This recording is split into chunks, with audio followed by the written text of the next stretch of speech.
noon hour is here. Check it out. And you're locked on to Utah's highest rated, most listened to sports radio station. It's my station. It's my station. This is Hans Olsen and Scotty G on 97.5, the KSL Sports Zone. What are we, 12? What are we? We're like a 10 or 12-year-old. Yep. And that's all right. Welcome in, Hans and Scotty, 97.5, the KSL Sports Zone. All right. You know what? Never say I don't own up to my bets. You know, this picture is so classic for a lot of reasons. It's classic. First of all, you look sharp. Oh, yeah. Good head of hair. Yeah, you look sharp. Yeah. And you've got the pictures by Debbie. That's about, hand under the chin. I think I want to say probably 210, 205 okay. around there. So, and a strapping 210. Yeah. A football playing 210, coming right off the football field and onto the sing and dance stage. Yeah. And I have got to give you credit, man. This picture is rocking. I don't even know who sent it to me. It was somebody that was in the trend-setting business with you. The trend-setting business. And he said that he was a part of the 94 or 93 class or something. And Scott has upheld his end of a bet that we made in regards to Kansas City and Houston. And thanks a lot, Houston. They hung in there, but just – I can't even say they gave him a scare. A little, maybe some nerves, but they gave him a pretty good scare. Yeah. They did. I mean it. And we're going to talk a lot about as soon as they missed. Playoffs. But Lloyd pointed out, as soon as they missed that extra point, I'm like, they're going to lose by 4. I know it, and it ended up being more than that. But it's funny because I thought the exact same thing when he missed it. I'm like, it's 4 points. Yep. But it ended up being what, 8, 9, yeah, something like that. So Scotty and I made a bet, and by the way, I know you did it from your heart more than you did it from your mind. 100%. Because you wanted Kansas City to lose so badly. Yep. That you put a bet, and for 24 hours, Scotty has to leave the Avi up on his Twitter that I have deemed and chose. Yep, and edited somewhat. I did edit. I did. I sang, I danced, 94 setter MVP. It is so beautiful. Oh, Lloyd. I love it so much. I love it. It's great, Scotty. What I love about this picture is the shoulder pads on the girls. The puffy shoulders from the late 80s, early 90s. Yep. And then the chin on the hand under the chin. Yep. Like the photo by Debs. And you got the guys behind you. I couldn't keep the picture of their hands up in the air, but they're doing a show tunes, hand up in the air. And for those of you that have come to know Scotty and I over the years, our childhoods are really what have defined us. I mean, they have built us into what we are. And both Scotty and I actually have a dance and musical background along with our sports background. I hate that we talk about this. You know what? I'm fine with it. I was not a good clogger, but I tried. Yeah. And it did improve my foot speed. So you attribute a little bit of that to your ultimate athletic success. 1,000,000%. I really do. That along with the mocking and the ridicule that I took. I think that shaped you as a person. Absolutely. Absolutely. Yeah. I was hounded to no end. Yeah. Horribly. And we've called out Troy Johnson 1,000 times, and Troy actually showed up at a remote and got after me because it got back to him. It was super awkward. Yeah, old Troy Johnson made fun of. He said that I jiggled when I clogged, and he made fun of that because we had to wear tight shirts. Why is it in show tunes and dance? I don't know, man. It's not like you have to be aerodynamic or anything. Let people wear some loose clothing out there. That's what I'm saying. I mean, I'm not asking to be Fetterman, but I am. Like, I could be the Fetterman of clogging and just wear sweats. Like, what's wrong with that?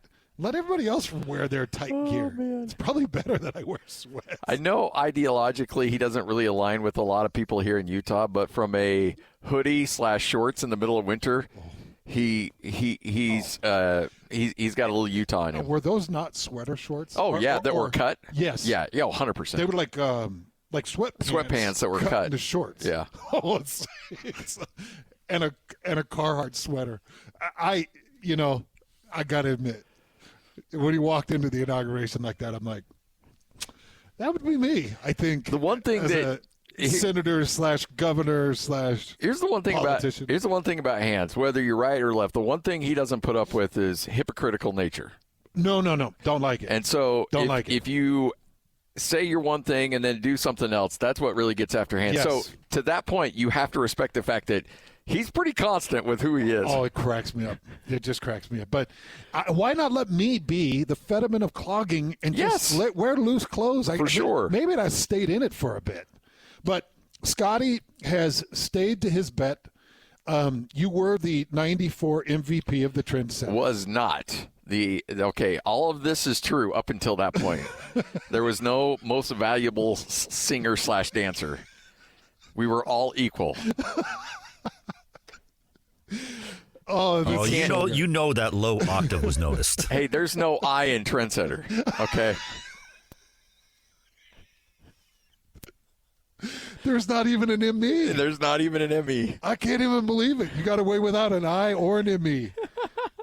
But you do have an amazing look. Staying good to this bet and leaving this up for 24 hours, I give you credit. And thank you, because I know you. Like, I've known you for a lot of years. Better part of, 18, 19 years now, 20 years. I know you well. You will go off of your heart to take a bet, just to put it out there a little bit. Like, For sure. Yeah, my brain is saying Kansas City's going to win this game by 4, because we set the line at 3.5. Yep. And I think you knew. Oh, yeah. Yeah. I think you knew. Yeah. I tried to get you to 4.5. Ultimately, it wouldn't have mattered. But even then, you're right. There were times where I'm like, ugh. But, when you go and give up 8 sacks, what is with there's a 9 and an 8 sack game so far in the postseason. What? And I know we'll talk about that national championship game last night too, but is offensive line play, is it really dropping off? I mean, like, what are we seeing here? The loss of the stand-up offensive lineman that can shut down guys in pass sets? Is it the spread that's... This is an unresearched hypothesis of mine.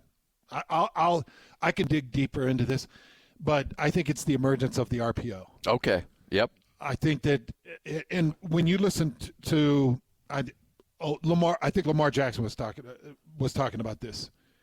He said in that fumble, do you remember where he fumbled it? He said, I was caught in the middle of an RPO, and I couldn't pass it because my offensive line was down the field, and I was trying to make a play out of it, and I put the ball on the ground.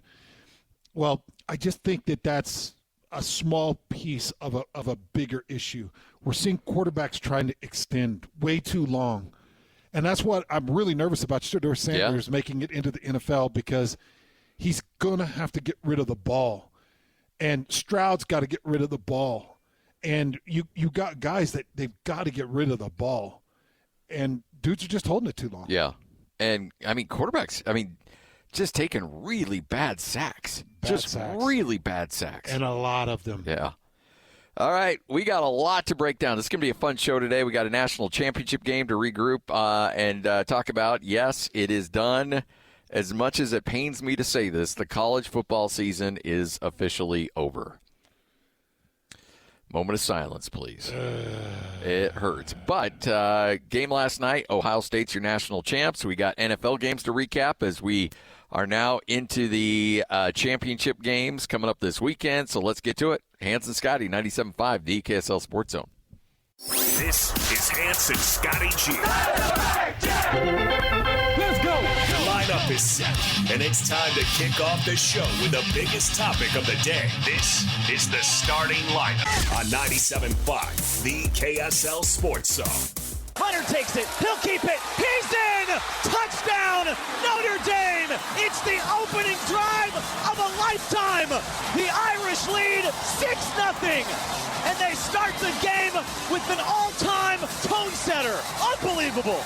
Leonard gets the snap. Back to throw Riley Leonard. Rolls to his right at his 20. Leonard sails that middle of the field where it's caught by Greathouse. He's tackled at the 40. Tackled by Jordan Hancock and Ohio State. national champions, beating Notre Dame tonight. 34-23, the 9th national championship in Ohio State history.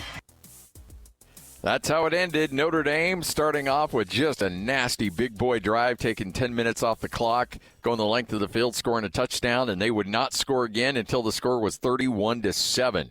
Your starting lineup brought to you by Mountland Supply, where the pros go for all your irrigation and plumbing needs. Go to mountland.com to find a location near you. Hans, I'm not going to lie, after that first drive, I thought, all right, Notre Dame came to play. Oh, they were just blowing Ohio State off the blocks on the defensive line. And then after that, Ohio State woke up and said, no, we're not doing this anymore. I was shocked that first drive. It actually floored me. I couldn't believe Ohio State showed up flat. And I got to the point where on a fourth down, I had to send out a video. I took a quick clip because I couldn't believe Ohio State on a fourth down was blown up off the line, just destroyed. Easy fourth down conversion. And Riley Leonard basically just ran the length of the field, piece by piece. And I was thinking, whoa, Ohio State's just not wanting to play? Are they not going to wake up? And they absolutely did wake up, and they got going. And I would say this about Ohio State. I think that this is about the best championship money can buy. Yep. Money well spent. It's money well spent. And by the way, I'm not saying that in a derogatory sense. Nope. Because if Utah went out and bought a championship, if BYU went out and bought a championship, if Utah State went out and bought if Weber or Southern Utah at their levels, their divisions, go out and buy a championship, more credit to them. Go out, spend the money, find the right players, put them in line, and go win. And Ohio State, they shifted it into gear at the right time because that loss to Michigan was a big black eye. It was an embarrassment. And you hear all the boo bugs starting to rumble about Coach Day and, he can't beat his rival. And, oh, my gosh, 2-loss team. Oh, you know how expensive this team is. And then they shifted into gear. And this is astounding. They don't get a first-round bye. As the 6th seed, they play in the first round. They beat Tennessee 42-17, demolish them.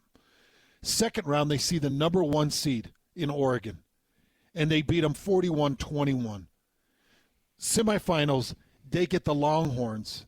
They beat them by 2 touchdowns, 28-14. And then they go and whoop Notre Dame. Notre Dame was doing everything they could to scrap and scrape and claw and get into it and find a respectable end to that game. But by all intents and purposes, through 3 1/4 quarters, they just owned Notre Dame. Yep. They owned them defensively. They owned them offensively. And if I could design a team with Ohio State's run game, with their base rushing concepts, that's exactly how I'd start my offense. I would want a 2-headed monster. I'd want a quarterback that can give me some type of consistent run ability. I would want an offensive line that has man 2-zone concepts. Mm-hmm. But that was man 2-zone concepts, essentially meaning when they get up to the line of scrimmage and they identify their Mike linebacker, they've got man responsibilities until that man disperses, and then it's to zone. And I love the way they run their offensive line blocking scheme because players are accounted for, and you don't have these dudes that are just breaking free off the backside and making backside tackles. So I love their scheme. I love their rushing, their 2-headed rushing monster. I love that their quarterback can give them a rushing effort. And then everything else is just gravy. Well, you throw a man-child in at wide receiver, too. One of the greatest the college game's ever seen. I know, and the dude is 6 months away from the senior prom. Yeah, yep, and he ended it too. Oh, geez, what a 3rd and 10, or 3rd and 11. Did they try to man Jeremiah Smith? Yeah, because it was a zero blitz. They tried to man him. Didn't they? I mean, and I wanted to kind of get into that with you because, look, I like the thought of bringing pressure in just a fundamental sense. Mm-hmm. third and long. You need to get that stop, get your offense. If they get that stop, the offense comes back out on the field. You have maybe, a minute and a half, 2 minutes in that area to go the length of the field, score a touchdown, get the 2 points, and maybe send that game into overtime. And you got him dead to rights. You got 3rd and 11, and you bring the zero blitz, and you man up that big old receiver on the outside, and all he has to do is just lob that sucker up. He brings it down, game's over. I do think that was a check, too. I think 100%. Yeah, I think Ohio State saw safety walk up. I think they saw the press on the outside. I think it was a check, too. And when you got that connection between Will Howard and Jeremiah Smith, that is going to be completed 88 to 92% of the time. Yep. Would be my guess with those two. I would have understood that Ohio State wanted to run the ball to force you to use another timeout, but also I don't – and it's really easy for me to second guess here, but I don't think I blitz. I bring 4. I don't think I blitz. What was the down? It was 4th and what? 3rd and 11. Or 3rd and 11? Yeah. Oh, Scotty. I want to put you in the de-coordinating shoes. 3rd and 11.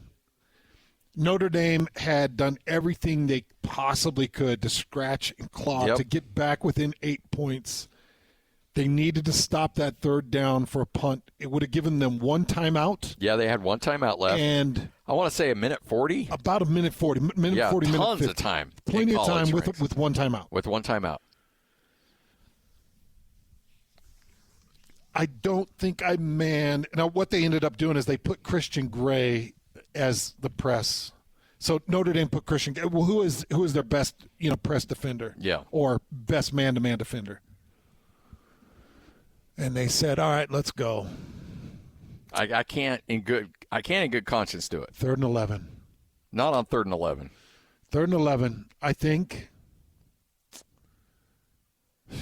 Because I think Ohio State was ready. I'm with you. I think they checked to that.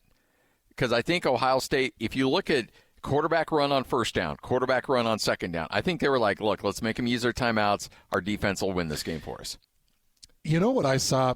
I got to give some credit to Notre Dame because I saw Notre Dame come into this thing and say, screw it.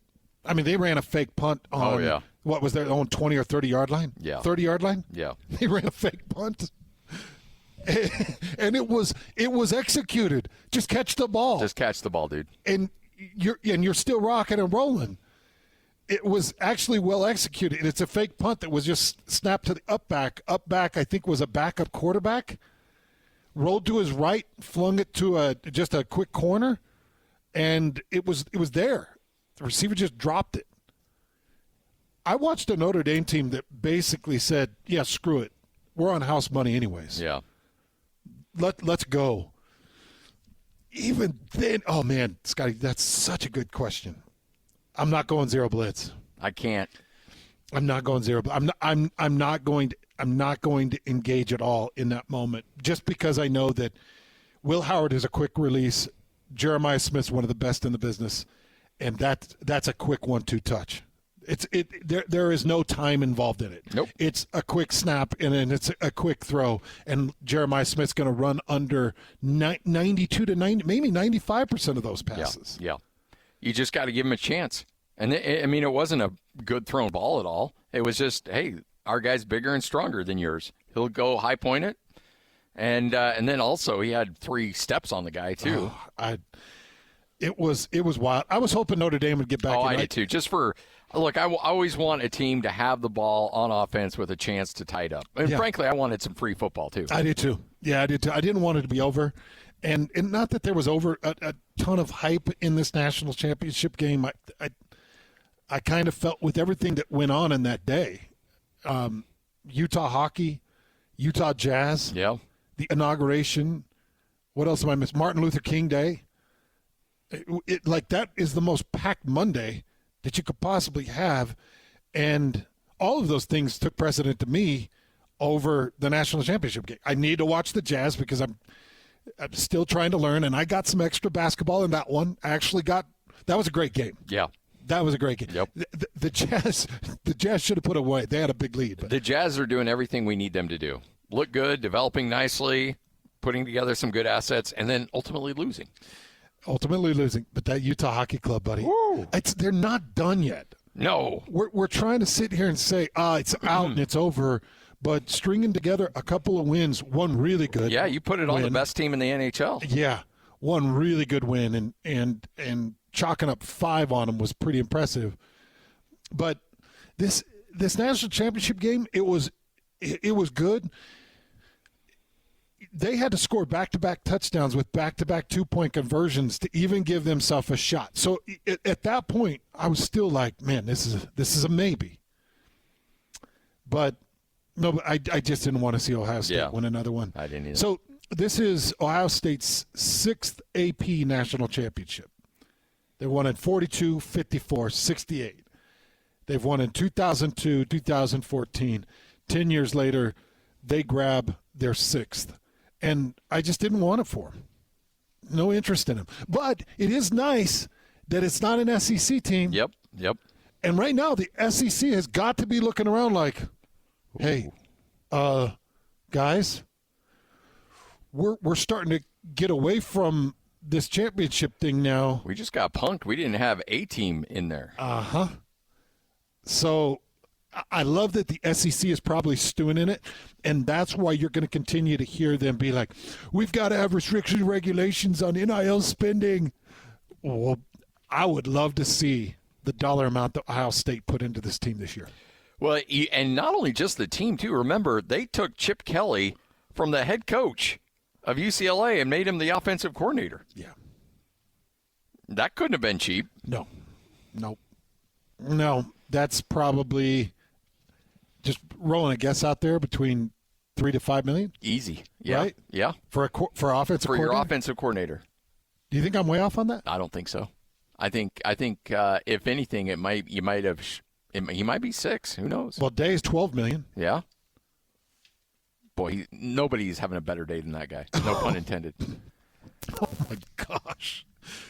Especially that run. I just mentioned the run. Whooping Tennessee. Yep. Whooping number 1 Oregon. Whooping a Texas team that was hot, and then whooping Notre Dame. They left no doubt that they were the best team in college football. So I kind of rest peacefully in that, because at least you're not sitting there like, oh, man, the officials burned it out, and Notre Dame had that game. They had a 14-point lead, and Ohio State had to scrape by Tennessee, and it took this to Oregon. No, they left no doubt that they are the highest-paid team in America. They didn't need the help of officials like the Chiefs did to cover that spread. All right, Hans and Scotty. We'll get into that. This is 97.5, the KSL Sports Zone. This is DJ and PK. Kevin Graham joins us. Is Deion Sanders going to end up coaching the Dallas Cowboys? Deion loves the spotlight. Jerry Jones loves the spotlight. Can those two really coexist? Jerry Jones is the only owner that will hold his own press conference. After every game, there's Jerry Jones down outside the locker room holding court. If there's anybody that wouldn't care and can deal with that because he's going to have his own spotlight, it could be Deion. And then the other thing to think about is Deion's style of college coaching is not going to work in the NFL. I have to think he's smart enough to adjust to that. The last coaching hires that Jerry Jones have made have all been yes guys, so I'd be really surprised if he brings primetime in. But if he does, man, get ready on ESPN. You thought you got sick of the Jets and Aaron Rodgers coverage for the last 2 years. Get ready for Deion and Jerry Jones and the Cowboys coverage 24/7 through the whole season next year. Catch DJ and PK mornings from 6 to 10 on 97.5, the KSL Sports Zone. Number 1. Miss any part of the show? Every moment of every show is available in podcast form by searching Hans and Scotty on your favorite podcasting platform or online at KSLSports.com. This is Hans Olsen and Scotty G on 97.5, the KSL Sports Zone. Hans and Scotty, 97.5, the KSL Sports Zone. Hey, guess what? It is a Tuesday. I know it feels like a Monday, but nope, it's Tuesday, which means we're giving away tickets. Caller number 12 right now, 801-575-ZONE. That's 801-575-ZONE. You win a 4-pack of tickets, see the Jazz and the Bucks on Monday, January 27th at the Delta Center. Scale of 1 to 10, how good has the postseason been for you so far? The NFL? Yep. 6.5. Those 4 games, Saturday and Sunday, were pretty good. Yeah. I'm telling you, they were pretty darn good. Yeah. The wild card round, not great. Not great. So if you were just to ask me about this last weekend, I'd put it at a 8. No, overall. Overall, 6.5. Okay. Overall, I go to 7, 7.5. Just because this last weekend was so good. And because the prospects of what we have in front of us are so good. Yes. Things are looking really good. We were just talking to Tim during the break. The thought of a Buffalo-Philly Super Bowl, I think that's an extraordinary matchup. If it's Philly, Kansas City, I'm going to watch it, and I'll cheer for Philly, but I am so fatigued on Kansas City right now. And I actually like Caitlin Clark, and I like her a lot less now after seeing her up in the booth. I'm just joking. Not really. Yeah, not really. Because It's nothing against Taylor Swift either. It's just the whole circus mess that comes with Kansas City. So, a few things to get into here with the NFL postseason. First of all, we talked about sacks and protections, and the Chiefs sacked Stroud 8 times. Yeah. That Rams-Eagles game, how about a total of 12 sacks in that game? Yeesh. A total of 12 sacks. Rams had 7, Eagles had 5, and it was just one after the other. But what I think these 4 games came down to, I actually had to go and take a look at this because while I was watching Saturday and Sunday, I'm like, geez, there's another one. There's another one. It was the turnovers. Yeah. So listen to this, Scotty. The Ravens -3 in the turnover battle against the Bills. 3-0. They gave up 3. Bills gave up none. The Lions -5 to the Commanders. The Lions gave up 5. Commanders gave up none. Jared Goff all of a sudden remembered that he was Jared Goff. Yeah, and was like, oh, yeah. Yeah. I do throw picks. He threw 3 of them, Yeah. right? Yep. Goff threw 3. Jamison Williams threw 1. And then I think there was a fumble, if I'm recalling right. The Rams -2 in the turnover battle to the Eagles, 2-0. And then the Texans-Chiefs was a 0 turnover game. No turnovers by either team. So turnovers just dominated this. There was a total of 10 turnovers through just 3 games. It really was the obvious issue. The teams that couldn't control the football had a big problem, and the Ravens being the most obvious. The Jackson fumble and then the Andrews fumble. Yeah. Those 2 possessions absolutely killed the Ravens. They could have won that game against the Bills. Well, and then you also come down to it's not technically a turnover, but a drop 2-point conversion where it's right in his breadbasket. All he has to do is just bring it in, fall over the line, and we got ourselves a tie game. So that was so bad. I think I put it in Good, Bad, and Ugly today. It's so bad that I was like, I guarantee it'll get 3 or 4 mentions through the show today. Yeah.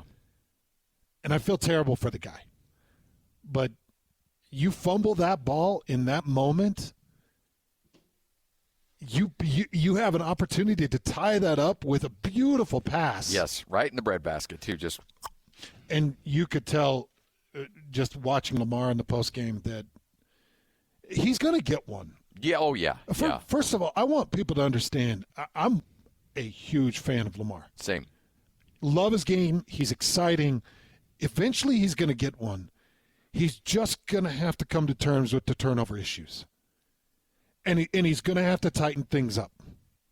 It's not much unlike what we're watching with BYU. Next year, Jake Retzlaff comes back.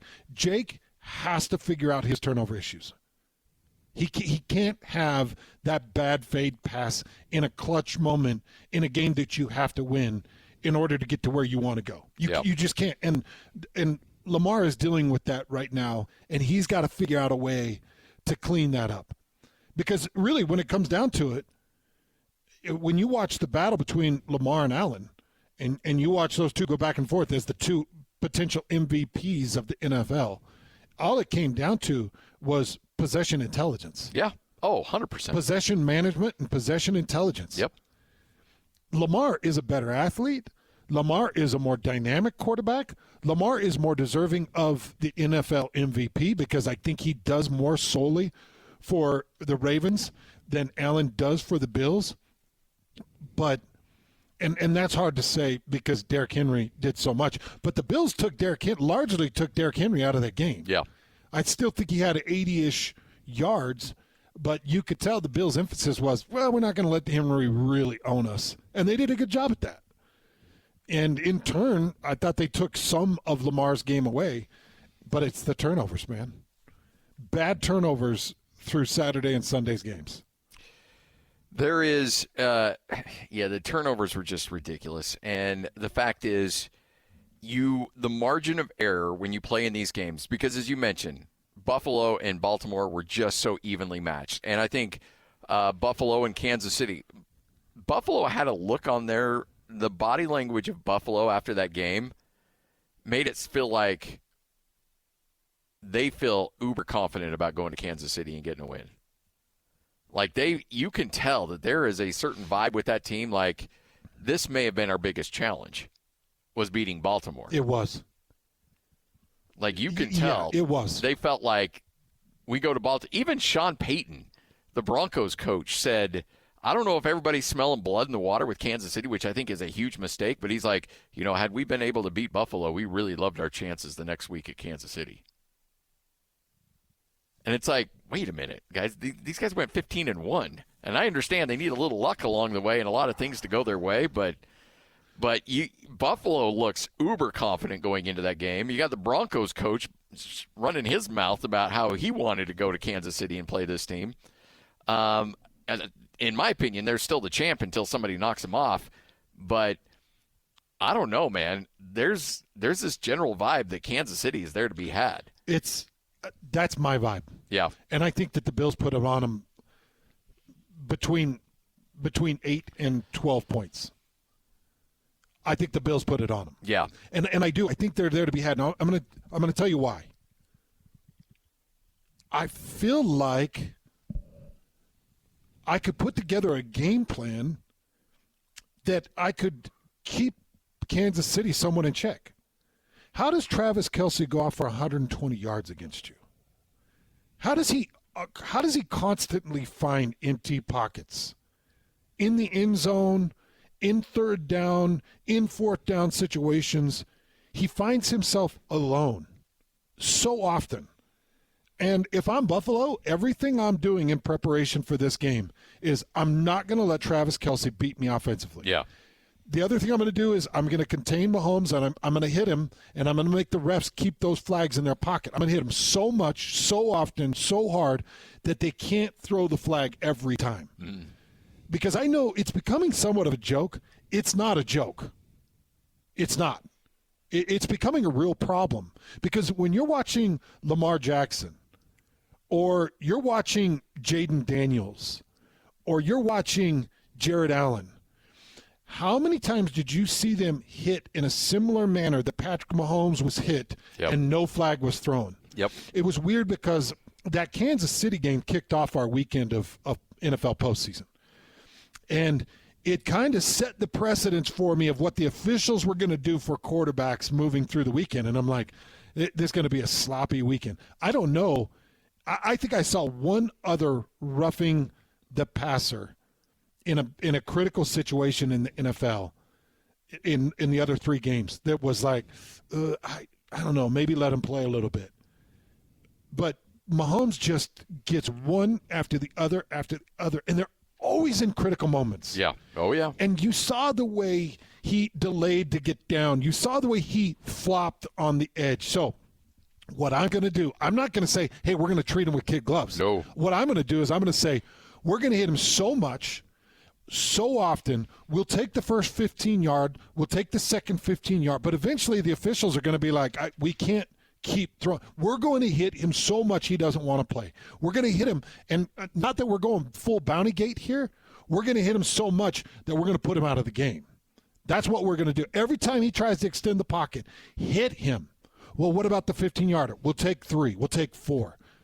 But we're going to keep hitting him because he uses that fear of hitting him to his advantage. 100%. To get extra yardage and to create offensively. That doesn't mean you can't hit him. That means you got to hit him so much, so often that he starts getting rid of the frickin' ball. So as a defensive coordinator, I'm going after him. I'm hitting him. I'm telling my boys, take the shots, do it legally, try to keep it inside the whistle, try not to be, but let's not let the fear of hitting him paralyze us. We got to hit him. And then the last thing that I do, I'm making sure that I know exactly where George Karlaftis is. 3 sacks, a lot of defensive movement.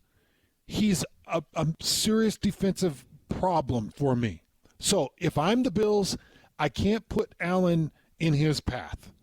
And whatever I do, I'm checking, I'm calling, I'm rotating, I'm doing anything I can to make sure that he can't own me. Because he's good. Really good. He's really, really good. So just like I would game plan was it 2015 Broncos? Was that Von Miller? Yeah. Just like I would game plan against Von Miller. I'm using some similar tactics because I don't want him to own me on the defensive side. And I think I win. I've got the better running back. Yep. You got the better offense. I've got the better offense. I've got completely. From top to bottom. I've got a comparable skills-wise. I've got a comparable quarterback. Yeah. Oh yeah. Very competent and comparable. I don't have the mystique and majesty of Andy Reid's play calling, but I've got a lot of other things I do well. I think Buffalo beats them by, I would say 2 scores, but 8 points, which would be 1 score and a 2-point conversion. 8 points or more. I do think there's an element of the NFL is so uber concerned about not looking biased on penalties and stuff like that. I don't think Chiefs are going to get a lot of calls this week because it is a running joke right now. And you're right, it's serious, but you can't turn on Instagram or anything and not see people making videos about how bad it is. It's stupid. Yeah. And the other thing, it has become very obvious that it is a huge part of their winning. Yes. It's a major advantage. So what I would do, I would take a calculated risk. And I think it's smart. I think I'd come out of the gates with a comment, whether I'm the head coach or I'm the quarterback or I'm a defensive lineman. And I say, we're looking at an officiating staff that is calling a lot of questionable fouls against this quarterback that I would put some type of statement out there to pique the eyes and the interest of America to say, oh, let me see if they do throw one on Mahomes on 3rd and 11 when he's short 3 or 4 yards and goes out of bounds and flops. Do they throw the flag there? Because if they do, all hell's going to break loose. And Buffalo needs to know in that moment, if they do, the next play, I'm hitting him again. Yep. And the next play, I'm hitting him again, and I'm going to bust his jaw. And I'm going to force these officials to look like complete idiots in front of the country. You keep throwing these stupid, cheap flags on me. You win these games for Kansas City, and I'm done with it. Yeah. Make Kansas – look, fine. Go win it. Just win it legitimate. I'm just sick of these faulty flags. I'm with you. All right, 12:50, Hans and Scotty, take a break. This is 97.5, the KSL Sports Zone. This is Jake Scott and Ben Anderson. Don't lose sight of what the goal is, which is, yes, losing games is important and it's part of this process, but you're trying to develop the young guys. So when Bryce Sensabaugh wins a game in Orlando or wins a game in Miami for you, and then Isaiah Collier wins a game here, that's the goal. You're drafting young players so the young players help you win. When they help you win, that's what they're trying to do. This has a payoff. You can't just get stuck in the cycle of, we only want young players over and over and over. No, the young players have to do something. There are a lot of teams you're going to see over the next couple of weeks that are far more hopeless. Imagine being the Hornets and being as hopeless as they are, having all their high picks. Right. I mean, how are they this bad? That's the danger. I mean, that's embarrassing when you have all those picks and you did all the tanking and you sold it all to your fans, and then it's like, well, we're still doing it. Hear Jake Scott and Ben Anderson every day from 10 to noon on 97.5 The KSL Sports Zone. You're locked on to Hans Olsen and Scotty Cheer. That's right. Yeah! On 97.5, the KSL Sports Zone. Hans and Scotty, 97.5, the KSL Sports Zone. Hope you're all having a tremendous day today as college football is officially in the rear view mirror, Hans, as much as it pains me to say it. Sad, sad day. Yep. But it was a good college football season. Obviously, Utah has got to figure some things out, and I'm sure that they'll right the ship. BYU had a spectacular season, and the final AP showed it, checking in at number 13. Yeah. Should have checked in at number 12, but they checked in at number 13. I'm just disgusted that SMU was put in number 12. That actually really bugs me. Yeah, it makes no sense. Because they lost to Clemson in the championship game. They lost by 3 or 4 touchdowns to Penn State in the playoff game. And they lost the head-to-head to BYU. Yep, and BYU went out and dump truck Colorado. Prime. Yeah. You're absolutely right. So that's the only thing I'm bugged about. I'm happy with BYU at number 13. I'm just bugged that SMU finished at 12. Yeah. It makes no sense to me. So here's how things break down. Boise State finished in the top 10, first time since 2011. So good top 10 finish for them. UNLV finished in the top 25, and I found this interesting. First time they've ever finished a season in the top 25. UNLV has never finished a season in the top 25. Be interesting to see how they handle themselves with a new coaching staff next year, too. Yeah, a new everything, right? Yep. And Arizona State had its highest final ranking since 1996. So Arizona State out of the Big 12, they had their highest ranking since 1996. Since Jake Plummer was the quarterback. This is the breakdown. SEC finished with 7 in the top 25. Number 4, number 6, number 9, number 11, 17, 19, and 22. Big 10 finished with 5. Number 1, obviously Ohio State with the championship. Number 3, number 5, number 10, number 16. ACC finished with 4, tied with the Big 12 that finished with 4. The AAC finished with 2, Mountain West with 2, and then the Independent, obviously with Notre Dame, number 2. And that is your full breakdown of the top 25. The Big 12 needs more representation. Yeah. And I'm hoping for the preseason they can get some. I'm hoping that they gained a little bit of respect in the postseason. I don't know if they did or not, but I hope the Big 12 can continue to get some footing. Well, and you know, the funny thing is that, well, I guess Colorado did hang in there at 25. For some reason, I thought Colorado got knocked out. But no, Colorado's there. But you do yourself a disservice when you're like, well, you know, the Big 12 went, 4-5 in bowl games. Well, one of those losses was to a Big 12 team. Yeah, right. So yep. I guess you guarantee yourself a win, but you also guarantee yourself a loss. And BYU dump trunking Colorado the way they did, nearly knocked Colorado out of the rankings. And so, I mean, it's just, that bowl game. Now, look, at the end of the day, from BYU standpoint, that was a great win. And everybody watched it. So from a BYU, if you're just strictly selfish, you love the fact you were able to play in that game against that opponent and you won the game the way you did. With 8.5 million viewers. Exactly. From the Big 12 perspective, may not have been a great look. But, tell you what, if you're BYU, you take it. Okay, let's say they play Miami in, what was it, Citrus? Orange? Yeah, what was it? Was it? Something. Yeah, I can't remember which bowl game it was. Okay, but yeah. let's say they play Miami. Miami ended up with, I want to say, 5 million views in their bowl game, 4.5, 5 million views. It was second to the Alamo Bowl. So my guess is BYU Miami would be right around that number, maybe slightly higher.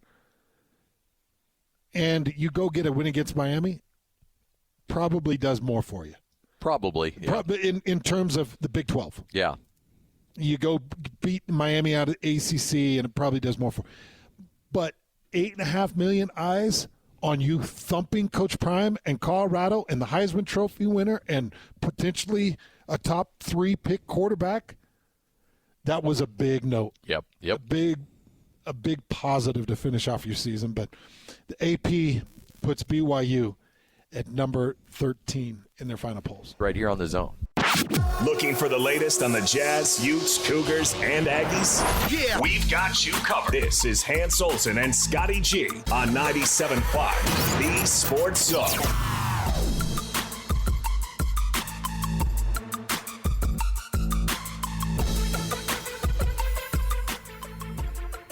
Hans and Scotty, 97.5, the KSL Sports Zone. Happy Tuesday, everybody. So, Hans, I tried to call you over the weekend. And I tried to text you. Did a cutthroat trout pick up? Did a rainbow trout answer? All right, set the scene. What happened? Titus. What's the underwater god? Oh, yeah, who is the underwater? Is it Titan? Yeah, I can't remember. Yeah, the phone is gone forever, and I'm so sad about it because I just hate what that does to Nate and the company because it's a company phone. Yeah. Well, as you know, we went out ice fishing. Yeah. By the way, is Brody doing all right? Yeah, he's good. Things are okay? Yeah. We're out there on the ice, and it's so cold. Yeah. By the way, when we pulled up, it was -5 degrees. When we got on the ice, it was -8. And then there was a little bit of wind that picked up. So my guess is you're probably -15. Wow. So you get in the tent. So this was on Monday. This was on. Or was it Saturday? Okay, gotcha. So you get in the tent, and, there was 3 of us in a tent that's really built for me and Rock. That's really built for me. Yeah. I mean, honestly, it'd be a 2-man tent, but we're so cold that we're all huddled into this tent. And my nephew Pojo caught a beautiful, 22-inch cutthroat, massive cutthroat. And so he's holding in the tent. I'm like, oh, Pojo, let me get a picture of this. So I get my phone out of my zipper. I keep it in my coat in a waterproof zipper, and I unzip it. I get it out because I'm a responsible phone-carrying adult. Yes. And I get my backlight. I open up the window. I get my backlight on him because it's just the best fish ever. As I'm going to take the picture, I see my pole out of my periphery goes down. The tip goes down, and the pole starts to slide towards the hole. Oh, no. So I set my phone on my knee, and I go to turn to grab the pole. As I turn, my knee turned towards the hole, and my phone, it hit right in the middle of that ice hole. Oh, right. Dead center. With the picture frame on. So I saw it rotating for about 20 feet. I was looking down the hole, and I saw it rotate all the way down until it was out of view. What is that? Is this a voicemail from the phone? Is this audio that PK got us from the Mount West Conference? Oh, okay. Don't bring freaking strays. Now you're deflecting. What are you doing? What is that? That's funny. People talking under the water. That might be one of your best lines of all time. Still doesn't change the fact you're deflecting. I got to get anything to get out of this. That's impressive, though. I got to get out of this Is one. that Kyle Whittingham? I don't know. See, I can't really tell who's on the phone. And it ruined the day. It flat out ruined the day. It's been a nice, quiet weekend without a phone. Oh, I bet, yeah. You learn a lot of things when you don't have a phone. You remember how responsible you had to be when you didn't have a phone. And it helps you realize how irresponsible kids are now. They can't get simple directions. Like if we had a remote in a place where I didn't know today, I can't just dial in the address into my phone and go there. I'd have to call you. You'd be like, all right, so take Redwood to 72nd 100. You're going to take 72nd 100 west until you get to the Northwest Avenue. When you turn on Northwest, that's how we used to do the directions thing. Like if I was on remote the next day and I didn't know where it was at, I would go to mapquest.com and print out instructions on paper and then follow along while I'm driving. I mean, like, okay. We used to have a producer have to do that for a host back in the day, like nonstop, every day. Oh, really? MapQuest. Who did? For was it an afternoon? Lemma? No, it was after. Well, a little. Was it for Gordon? Yeah. Oh wow! Somebody map quested for our boy. Yeah, I guess long ago. Boy, was that AJ that had to do that? No, I think that might have been our dear friend, Mr. Will Smith. Used to do that for him all the time. Oh, gotcha. Man, Miss Will. Yeah. It was a bad deal, bud, and I feel sick because then. Because it's a company phone, then all the weight of it falls on your boss. And just putting in that text to Nate, being like, my phone fell in an ice hole. Well, I kept getting these weird texts from this like Gmail account. I'm like, what is this? And then I'm like, oh, this is Hans. Yeah. What's going on? And then he says, phone is gone, all gone. And I'm like, uh-oh, that's not good. So I tell you what, if you're out there dredging on Strawberry, you might come across a phone. And then Rock just would not stop. Oh, I bet. My son would not stop. He thinks it's the funniest thing. Because I always tell him how irresponsible he is with his phone and everything, with his car and man. And he just thinks, and I'm like, son, I was trying to take a picture of your cousin, all right? And his beautiful fish. So did you have a fish on your line? Yes, I did. And were you able to bring it in? Yes, I did. Okay, so there you go. I did. Did you take a picture of it? Nice Boyd, not helpful. I'm sorry. No, you're not sorry. I am sorry. You know what you need is to take Craig Sanders because that's apparently all you made him do Oh, that my one gosh. time. He's a great fish photographer, too. He got some great pictures. Not only is he a high-ranking manager and official of professional sports. He's the Weber State women's coach. Oh, that's right. Weber State women's soccer coach. Women's soccer coach, yeah. That's right. He did take that job. Followed his passion. Good for him. Yeah. But, yeah, Scotty, it was a bad deal. But the fishing, amazing. If you're into ice fishing and suffering a lot, we may have now not on me, but I think that there was a little bit of a what do you call that when your skin gets too cold? Oh, a little frostbite? I think there was a frostbite issue in the family. Pojo? No. Rock? Yeah. Uh-oh. He was sitting on the chair in the exposed wind and apparently didn't realize that the part of his rump was exposed to the. You got the plumber's crack? Yeah. Frostbite? Yeah. Oh, that's not good. I guess it's pretty bad, but not as bad as my earlobes. Oh, that was bad. I forgot about that. Oh, my gosh. I thought we were going to lose them. For people out there that hadn't heard this, I nearly had to have my earlobes removed. I froze them both solid. They felt like little pebbles, and then Scotty saw that they wept for about 2 weeks. They would not stop weeping. Just fluid pouring out of like the that earlobes. That Prince song, "When Doves Cry." It was when lobes cry. Yeah, when lobes cry. Yeah, and lobes cry. I actually had to consult a plastic surgeon. I'm like, "What are we looking at?" And he's like, "You're going to look like a space creature if we have to take these lobes off." I'm like, "Oh man." But hey, have you ever seen The Fly? You remember when his ears fall off? Yes. That's what you're going to there look we like. go. Yes. Or that thing off was it Minecraft? What was that old movie, that old 80s movie, Mine something? Enemy Mine? Enemy Mine, yes. Nice, Paul Lloyd. Oh, man. Looked like that dude off Enemy Mine. Was it Dennis Quaid and Louis Gossett? Yes, it was. You know, that movie made me cry as a young child. Oh, man. Yeah, it was good.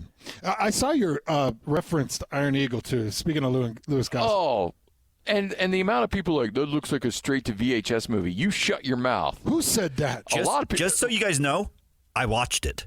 I found it on YouTube TV and watched it. Like literally that night when you mentioned that, I was like, and I was telling kids about it. It absolutely did. Number 2, no.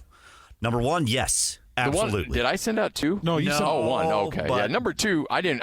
I watched 2 once, and that was it. I never watched it again because they killed off the guy in the first part of the movie. Yeah. So I was not happy about that. But Iron Eagle 1, it was like, oh, that's a poor man's Top Gun. No. There's Top Gun and there's Iron Eagle, and they stand toe-to-toe with each other. Yeah. I will not handle any Iron Eagle disrespect. In fact, it would be nice to get like a reboot. Yeah, because that Top Gun, that's the best movie that we've had in the last 10 years. That remake, Maverick. Yeah. That's the best movie we've had in 10 years. It was actually amazing the way they don't disagree at all. Drew your emotions in and brought in one of the all-time great actresses and made her a character. It was phenomenal. They could do that with Iron Eagle. Oh, yeah, absolutely. They should. Keep the 80s playlist, the music. Everybody else is doing it. We're getting a Happy Gilmore Part 2. Speaking of which, I had my Brody. I made him watch Happy Gilmore, and it reminded me of watching, Happy Gilmore or Billy Madison when you were in your late teenage years and just laughing at things you should not be laughing about. My 13-year-old just was rolling on the couch laughing. Good. And I'm like, all right. Good. I feel like a good dad now. You're absolutely because I've raised a a good son dad. Who finds that movie very funny. Yeah, you're absolutely a good dad. But we're getting to number 2. How do you think number 2 is going to go? Well, do you think it'll have as much success as Maverick had? It's not quite as far separated because Dumb and Dumber Part 2, it failed. It was miserable. It was horrible. Yeah. And Coming to America, the second one was horrible. Now the recent remake. Yeah. Now the Beverly Hills Cop one that came out a year ago, that was pretty good. I didn't hate that. Maybe that's because I had Coming to America stuck in my head on how bad that was. Maverick was awesome. This one, you know what? I think it'll be okay. You know what? Adam Sandler will be all right. Connor's over there being like, not a chance. I gave Gladiator Part 2, I gave that a 6.5. I'm really curious how they rebuild Braveheart. Because I think in a year and a half we got Braveheart that's coming out, Part 2. I think the Gladiator remake inspired Mel Gibson to go and make a Braveheart Part 2. Yeah. But he died at the end. I know. Well, same with Gladiator. So did he father a child that they're going to follow him around now? That's who it is that whispered into Longshank's ear. Yeah. I'll bet that'll be it, which would be a pretty good storyline. Makes sense. But Mel's got to wiggle his way into that, so he'll probably be a ghost. He'll be Obi-Wan Kenobi. Take his head off. And kid 50. Thought it was one. Oh, man. Please let that happen. Shehan Jeyarajah is going to join us coming up next. We'll recap the college football season, the national championship game with him coming up here in our next segment right here on The Zone.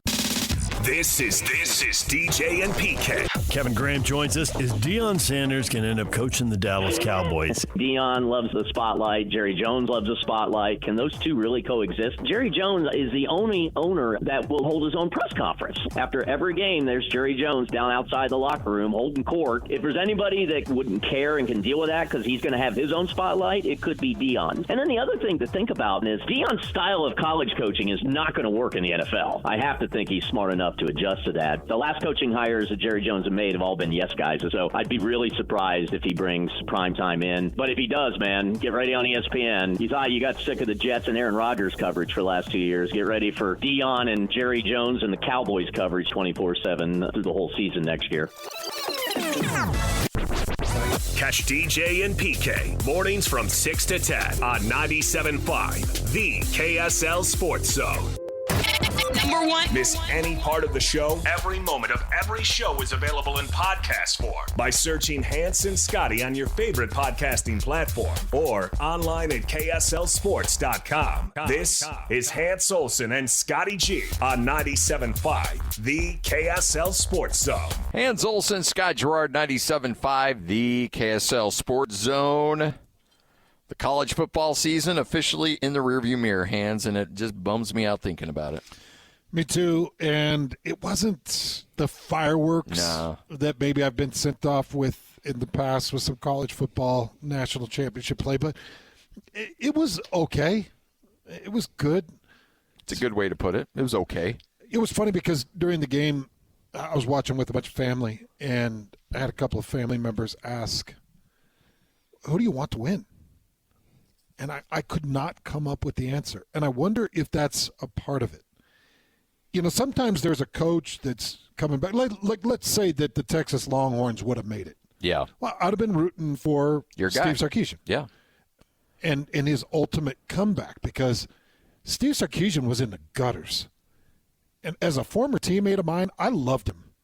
He was our captain in '96, that Cotton Bowl championship, and I loved him. I helped him move out of his apartment when he graduated, and watching his decline and eventual downfall before his rebuild, like I would have loved to have had a rooting interest in the game. I just didn't. I didn't care if Notre Dame or Ohio State won it. Yeah. I just, I became a Notre Dame fan throughout the course of the game just because I wanted to see the comeback. Yeah, give me a good game. Yeah. Which would have been incredible if they'd have came back from, triple score issues. 31-7. They would have been impressive. Ooh, no doubt. Shehan Jeyarajah joining us once again to help recap a college football season. Shehan, it's a bittersweet day. We get a great game to break down. Well, I guess I should say a pretty good game to break down, but it also signifies the end of the college football season. Where are you at emotionally on this one? Well, I'll tell you what. I mean, this is later, of course, than the season has ever ended. So there is a little bit of relief to kind of finally be at the finish line, but it is kind of daunting to look up and see that countdown clock for the Ireland game between Kansas State and Iowa State and have it say, 238 days or whatever it is. So I think right in this second I'm taking a deep breath, and probably by tomorrow I'll be looking up saying, when's the next game? Yeah, for sure.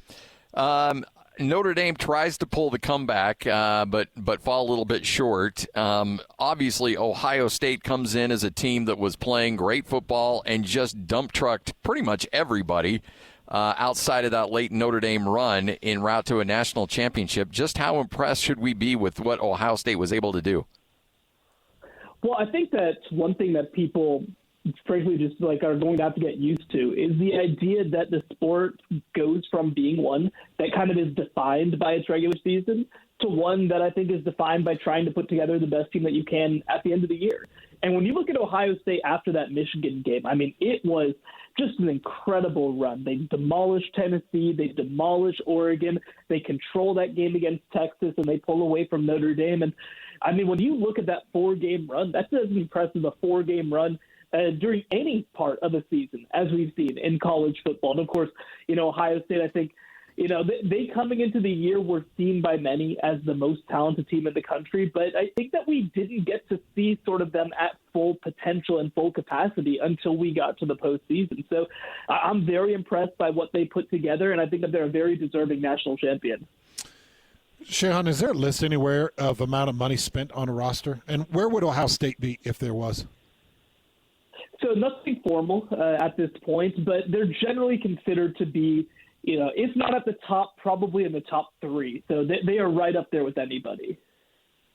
I'm just wondering if that is a direct indicator of where every team needs to be if they really want to compete. Shehan, you got to go out, you got to spend the money if you're going to be in the big boys game.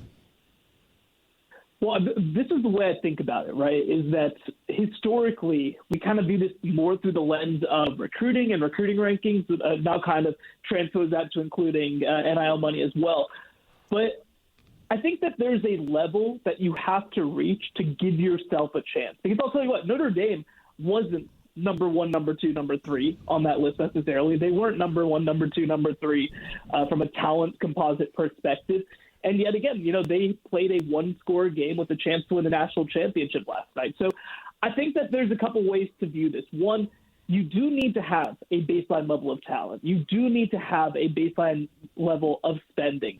You look at the Texases, you look at the Notre Dames, you look at Penn State, they are hitting a baseline. But I don't think that baseline necessarily has to be number one or number two, as maybe when you look at recruiting, that's kind of what you needed it to be historically for the past 15 years or so. The other piece, too, though, is that you also need a confluence of events. When you look at Ohio State, everybody, and for good reason, is going to point to the amount of money that they spent on the roster. But the actual most important thing that they did was that they retained guys who could have gone to the NFL or could have transferred. And I especially look at that defense. Jack Sawyer and JT Tuimoloau, the two defensive ends, both could have left for the NFL last year, but decided to come back. You look at some of the guys on that back end of the defense. You look at guys, for example, Travion Henderson at running back. He probably should have left after his junior season to go and make some money in the NFL. He decides to come back. They add another transfer running back in Quinshon Judkins. So, I think that so much is going to be made of the idea of just stacking talent and just constantly churning and bringing in guys and bringing in the most expensive and most talented guys that you can. But again, I mean, when you look at the teams that were the most expensive, they weren't necessarily just the ones that won the biggest. I mean, we see this dynamic a little bit in college basketball where you have these very expensive teams, you have these very valuable teams that don't necessarily deliver because you don't have this perfect combination of team culture and developmental culture and identity. I think you have to find a balance between the two. Again, let's be clear. You have to be probably top 10 in the country in spending to have a chance to win a national championship. But you don't necessarily have to be number one or two. That's going to be decided by the teams that are put together well and ultimately learn to play together well at a high level as well.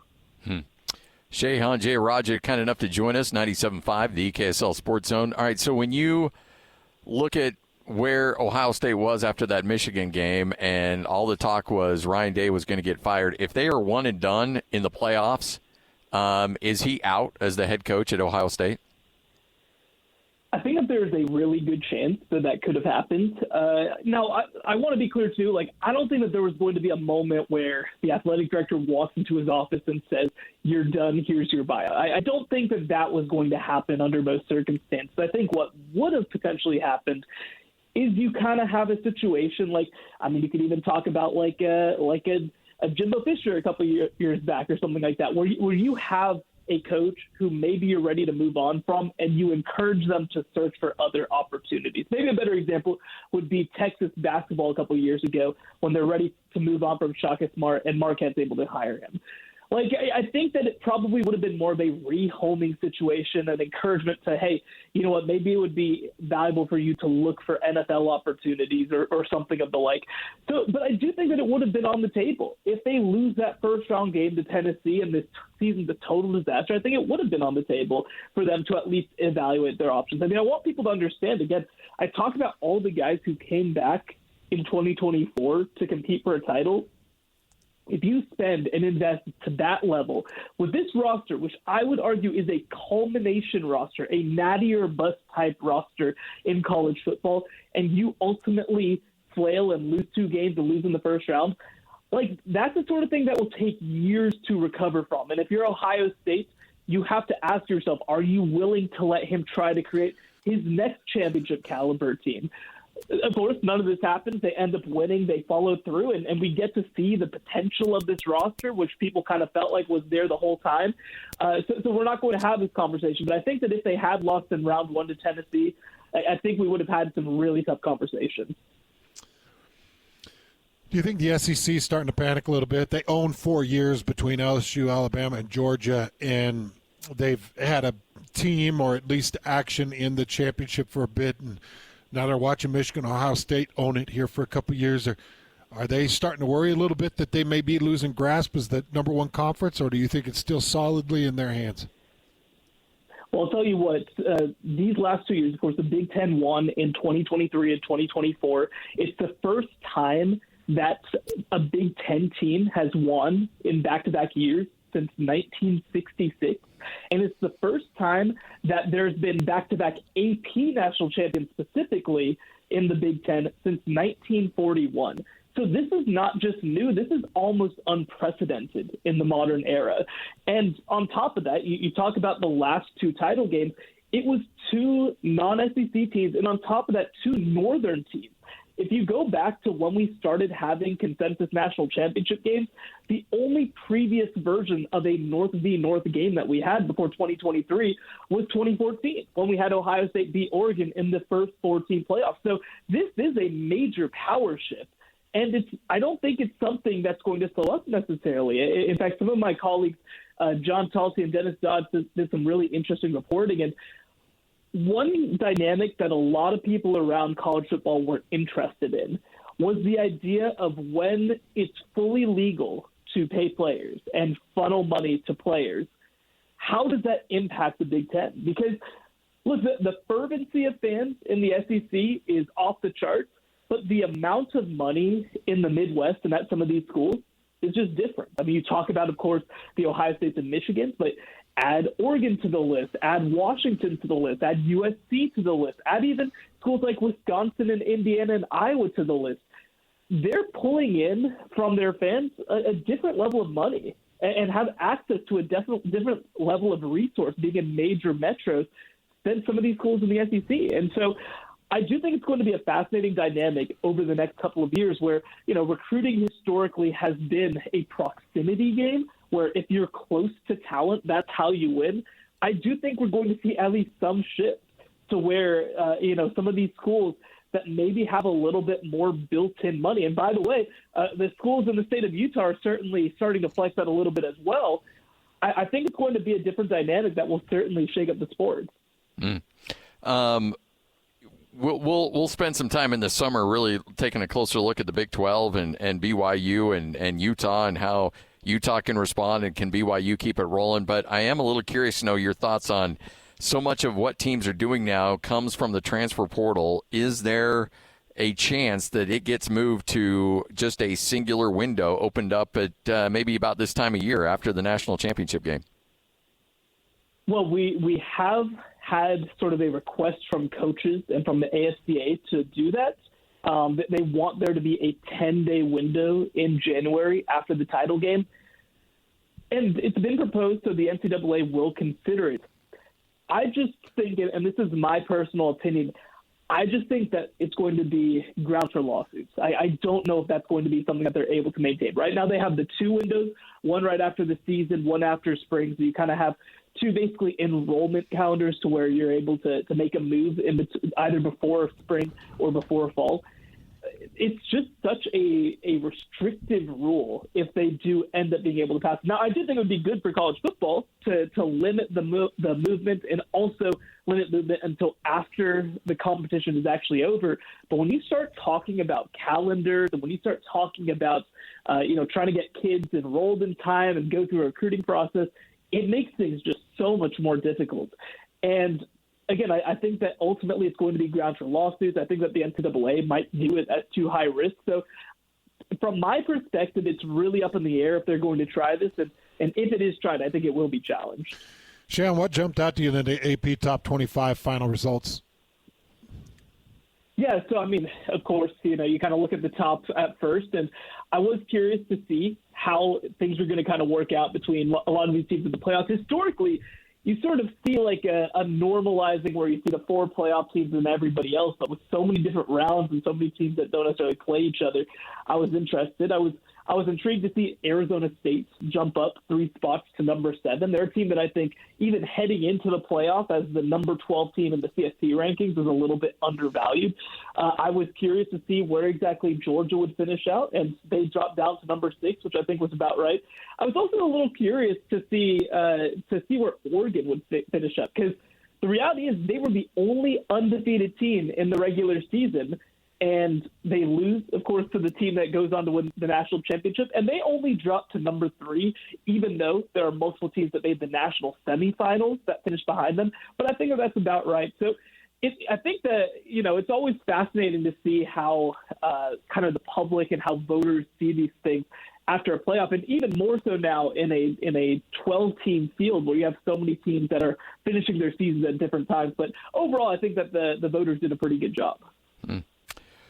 Well, Shehan, we appreciate it, man. We'll probably bug you a lot during the offseason, but thanks for carving out a few moments for us, not only today but throughout the season. And, let's just say September can't get here fast enough. I couldn't agree more. Thank you so much for having me. You got it. Shehan Jeyarajah, covering college football and, in particular, the Big 12, doing a tremendous job for CBS Sports. Good friend of ours. And we'll see him at Big 12 Media Days. Yes, sir. Absolutely. He does a good job out there, and we do appreciate him for the season and some of the insights that he brought to us. The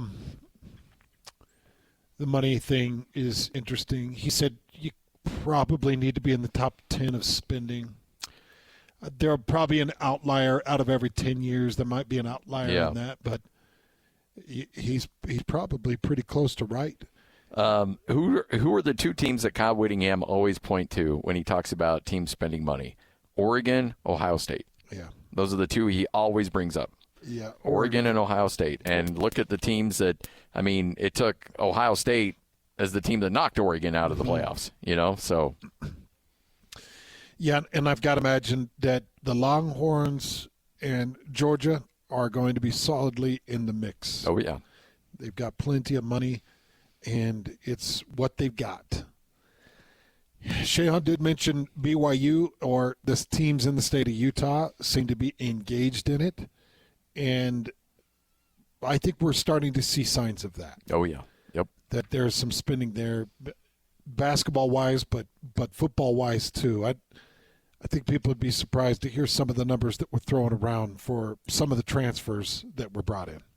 Hans and Scotty coming up next, another edition of Whole World News, and then we'll kick off your 2 o'clock hour, get back into the NFL. National championship game, Utah Hockey Club getting a win, Jazz playing well, albeit in a loss, and a Utah BYU game going right down to the wire in basketball with Craig Smith's team pulling off the upset. We'll talk more about it coming up. This is 97.5, the KSL Sports Zone. Hey, bro. You hear us every day with our crazy opinions. Hey, what you doing? Well, now, it's time to hear from you. Hey, great show. Download the KSL Sports app and fire off your thoughts with the call-in tab on the bottom of your screen. Your show is fantastic. It's the one that captivates me the most. You can tell PK to stop singing. She bangs! She bangs! Let Jake and Ben know what you really think of the Jazz. Woo! Tell Hans and Scotty about your favorite barbecue spot or what color of tie JJ should be wearing on TV. The best entries will be played on the air. Download the KSL Sports app now and hit the call-in button to let your voice be heard. I think you guys do an incredible job. This is 97.5, the KSL Sports Zone. Go! It's time to span the globe for the hard-hitting news you care about. Well, not really. But hey, at least we found it interesting. This is Whole World News on 97.5, the KSL Sports Zone. We've got the whole world in our hands. You got the whole world in our hands. It's another edition of Whole World News right here on 97.5, the KSL Sports Zone. Before we do that, though, let's give away some tickets. It's a Jazz Ticket Tuesday. All you have to do is be caller number 12 right now, and you will win those tickets. 801-575-ZONE. That's 801-575-ZONE. You win a 4-pack to see the Jazz and the Bucks coming up on Monday at the Delta Center. All right, Hans, we're going to go to Mobile, Alabama. This has a very Florida feel to it, but instead it's Alabama, not too far off. As a Starbucks employee was taking somebody's order, and the person drives up, opens up the window, and the barista looks into the car and sees 2 pet monkeys. Okay. The driver immediately then turns or pulls the window down or brings the window down, and that monkey immediately jumps into the Starbucks and started to assault the barista. Did it say what type of monkey? It was an Aotus, A-O-T-U-S. It's called a night monkey. There's a security footage of the monkey. Oh, he's beautiful. Well, what a cool little monkey. Well, that monkey has gotten himself into a little bit of trouble. The employee that the monkey attacked, who asked that she remain unnamed, sustained bite marks to her hand and a laceration to her ear, all of which required stitches. She eventually showed images of her injuries on her Instagram account. She said, quote, "I was working the drive-thru when the lady came through with 2 monkeys in her car. I'd never interacted with her before and had her drink ready. They pulled up the window, and as soon as she rolled down her window, 1 monkey just jumped out up to my hand and started gnawing on my hand and then gnawing on my ear. The employee said the staff was in shock because they weren't expecting a monkey to jump in and attack people. She said that the monkey began biting harder and hitting her and ran up her arm and then onto her head. It bit my ear, but one of my coworkers finally took it off my head and threw it out the window. Did they properly reprimand said monkey? Yeah, I was setting you up for that because that's not the first time you've made that monkey joke. But no, the monkey has been apprehended and various punishment opportunities are being currently explored. It's a monkey. It's a wild animal. We need to apprehend the owner. Let's not punish the monkey. The owner is Tammy Elaine Gardner, who then went into the restaurant to check on the employee and discuss the incident. However, the employee said Gardner declined to leave without leaving her information. Contacted Friday afternoon, Gardner declined to comment on the incident. She said, quote, "I'm not willing to put my primate at any more risk, so no, thank you. I will not be commenting any further on this." She does not want her primate to be. What's going to happen to the monkey? I think there's going to be severe disciplinary actions for both the monkey and for her. I can't believe this. It's a monkey, Scott. Yep. Monkeys are a little wild. I don't think anybody should have a pet monkey.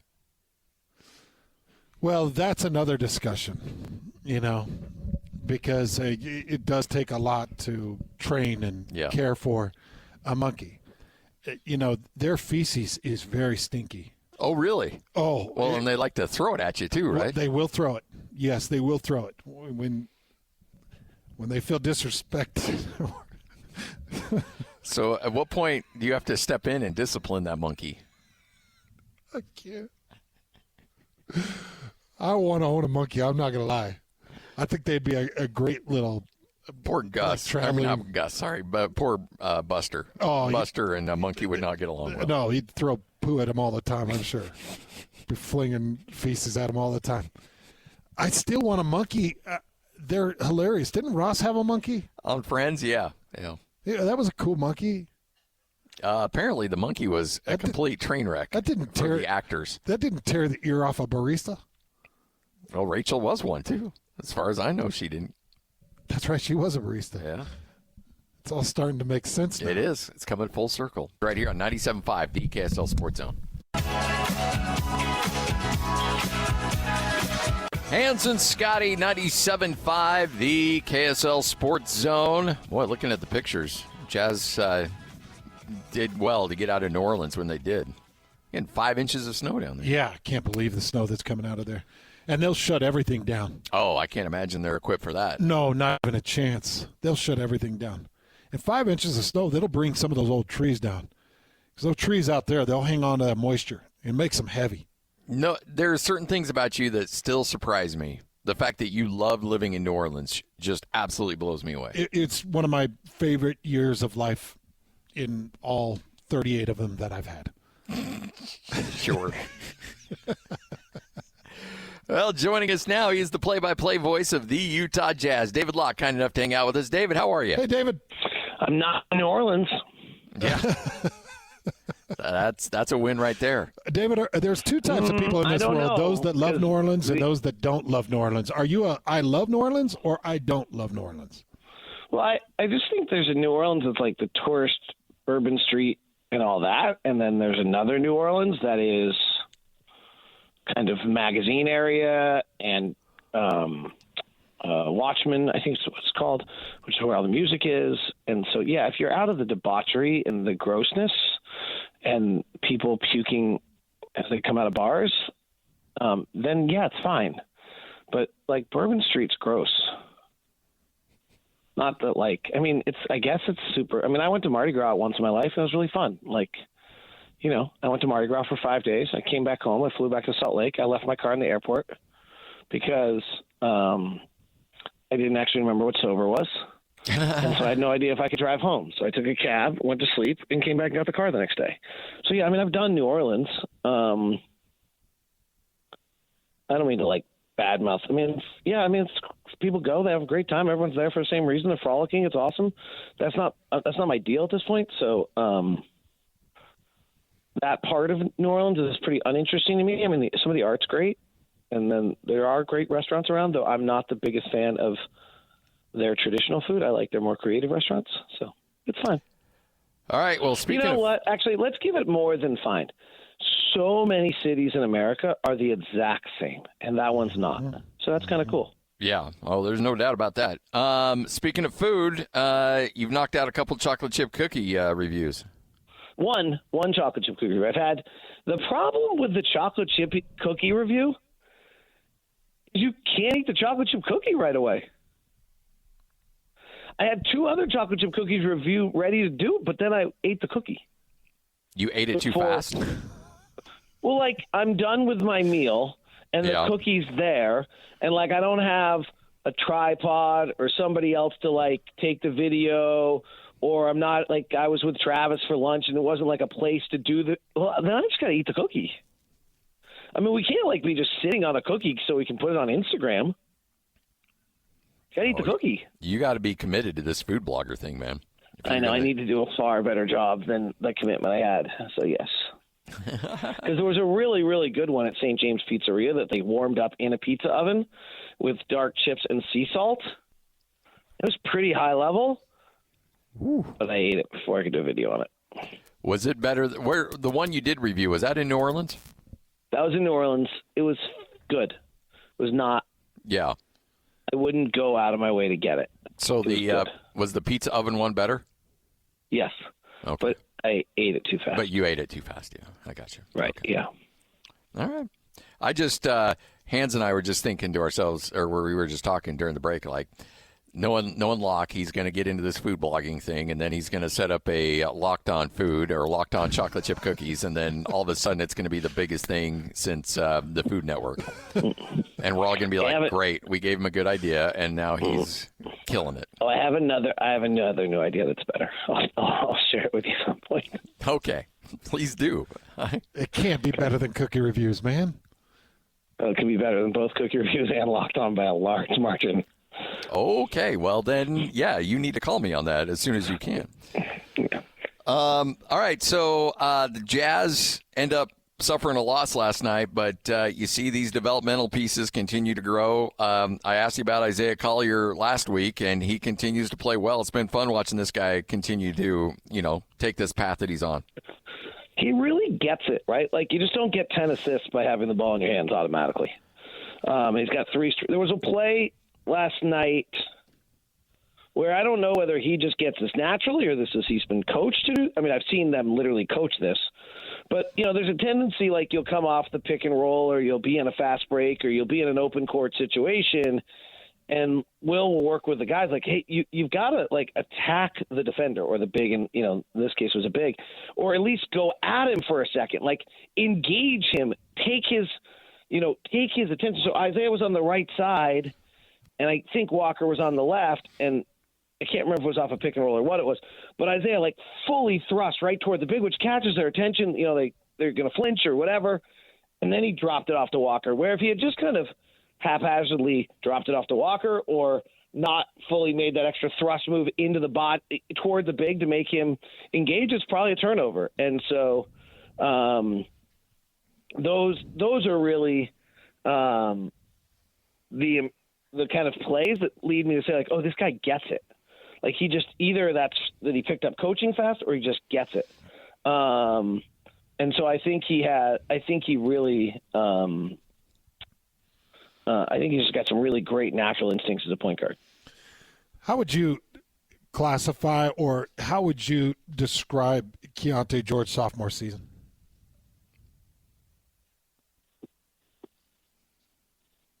Good question.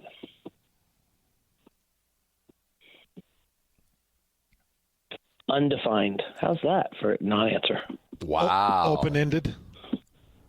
Well, like the first 9 games are like the worst 9 games to start a season shooting, like by any player, I think, like in the history of the NBA or something. And then he kind of bounced back.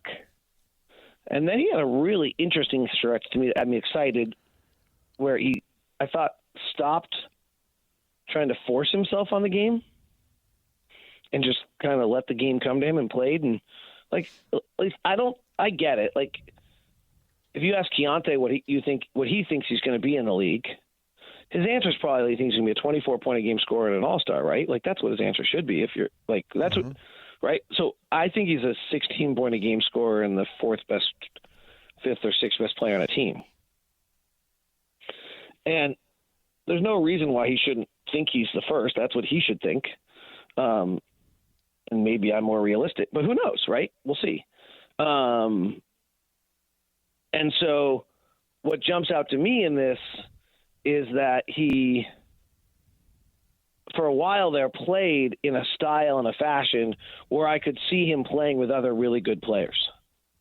Like, if there were a few more pieces around him, he looked like that kind of player. Now we've suddenly moved him off the ball in 2 of the last 3 games. When he starts with his...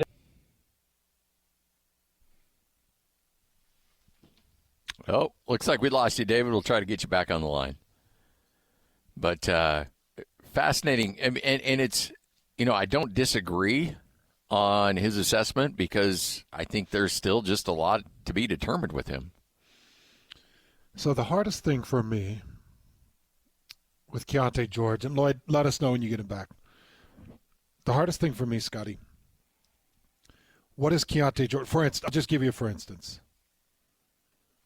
If Keontae George is on the court a couple years back when they brought Anthony Davis and they had LeBron James and they were trying to rebuild with all of these big personalities, what's he like in that moment as compared to being on the court with Cody Williams, Walker Kessler, Isaiah Collier, Drew Eubanks, Kyle Filipowski, whoever. Yeah. So, yeah, I think that there's a lot to learn there. Yeah, for sure. David, sorry we lost you there in your breakdown on Keontae. Brilliant. Sorry, you missed it. because I kept going and going and going, not knowing I was disconnected. Which is always a really embarrassing moment when the phone rings while you're still talking. Yeah. Give me your early thoughts, and again, we talk about incomplete, but again, so I understand we got to take everything with a grain of salt, but early impressions on Cody Williams. Oh, he's just physically so far behind, it's hard to evaluate anything. I mean, he's got great length, he's got great skills, he has these flashes that are, he does something, you're like, oh, there's like 25 guys in the league that can do that. But he's so physically far behind, and then, he was injured a lot in college, and then for him to be injured last night, we'll see how long he's out for. Yeah. That's not great. He's just really, really physically, hard to evaluate him because he's so physically far behind. But and it is just going to take him a long time. I mean, he's got to gain 15 pounds in the offseason, and then 7 the season after that, and then 7 the year after that. I think. I'd say that's a fair assessment there. Yeah, my comment on Keontae, by the way, of undefined, I don't know if you heard it, but just to try to do it in a quick summary instead of the long-winded boredom that I did last time, is that there have been these signs of moments that are really nice, like where he played kind of as a really nice complimentary piece for a little while, and then recently playing off the ball, he looks much more comfortable, and none of them have been done for long enough periods of time for you to be able to get much of a definition out of it. Fair enough. Yeah, we had, I think after his rookie year, we had Sam Merrill on, and we asked him, was there anything about the league that surprised you? And he said that he was so concerned about the speed of the game because, it's going to move so much faster. So mentally, he was just so dialed in on making sure that he could be as prepared as is possible for the speed that he was not prepared for the strength of the league. And he said, that's what threw me off, is I was mentally prepared for it to be extremely fast. He goes, but when you're getting coming off a screen or, you set a screen, and that feels a little different than it does in the Mountain West Conference when you're getting bodied up by some of these players that are just so freakishly strong. We think of them as being athletic, and they are. They're the best athletes on the planet, but the strength of the league is really what surprised him. Oh, that's really interesting. That's really, really interesting. I talked to Key for a long time this week about his rim finishing because he's gone from 24th percentile to 80th percentile in rim finishing. And so it was interesting. He says he's taking one more dribble. So in other words, he's a little closer to the basket, I think, because he used to be further away, and then he's getting dislodged, and he's suddenly way off balance. I also think one more dribble makes him stronger and be able to go up more powerfully. But it was interesting. He said that the biggest adjustment for him was just the length and closing speed of bigs. That, like, windows closed way before you ever thought they were going to. Isaiah said the same thing. Bryce was really interesting because I asked Bryce about it, and Bryce said, yeah. He says, but, like, I was in the Big Ten with Zach Edey and Dickinson and all those guys. He's like, there was just a big camped in front of the rim every single time you ever did anything. He's like, there was never any room on anything I ever did at Ohio State. He's like, here you come off a pick, you actually have some space. Interesting. I thought that was really interesting because I was talking to all the second-year players about what their biggest surprise was now that they're a year into it and what they understand better this year. And then I was going and talking to the first-year players about what their biggest surprise has been and to see what the difference was between 12 months. So, David, I know that Clarkson, Sexton, and Markkanen didn't play yesterday, but do you have any type of sense of how they're doing with how the season's going, the win-loss category, and how they're handling it, maybe emotionally, as teammates, as what would be perceived leaders of the team, how they're handling what's happening? I think they've all been impressive. It's still a really strange season, certainly.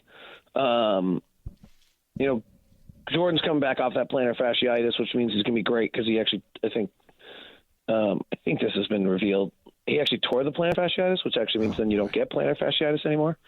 So that's actually good news. So he's going to be far more pain. He really was bothered by that quite a bit. So this will be pain-free for him now. So that's good news on him. I talked to John in the elevator for a while the other day, and then out of the elevator for a little bit. He's trying to stay positive. He's always carrying this little Yerba Mate tea thing with him. He's classic. He's a great dude. So, I mean, they always have their energy and their juice. Colin's always bouncing around everywhere. Lowry's being Lowry. Lowry was giving me arena critiques the other day about New Orleans.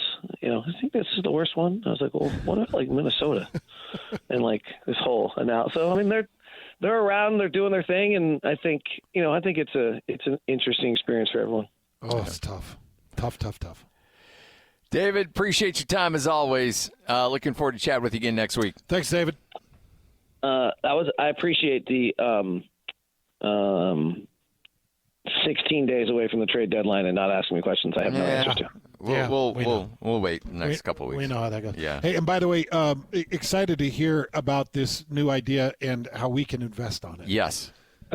Yeah.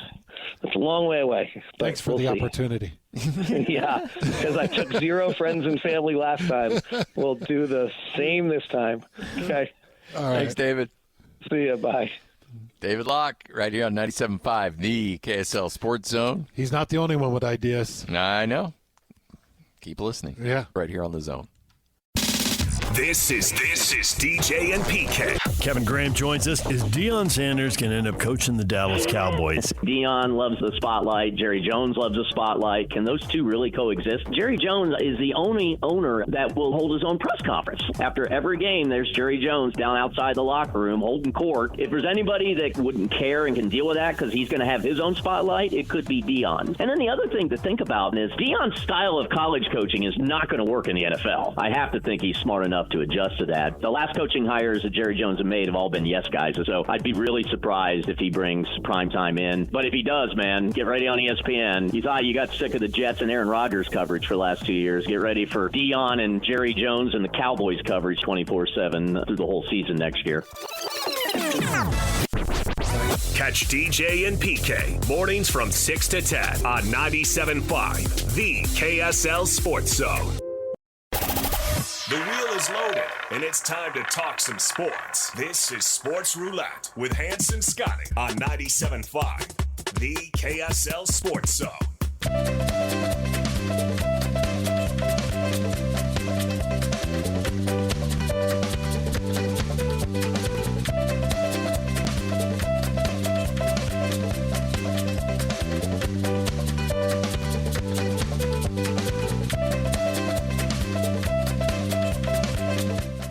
Hans Olsen, Scott Gerard, 97.5, the KSL Sports Zone. Time for another edition of Sports Roulette, but let's give away some tickets first. It's a Jazz Ticket Tuesday. Call number 12, 801-575-ZONE.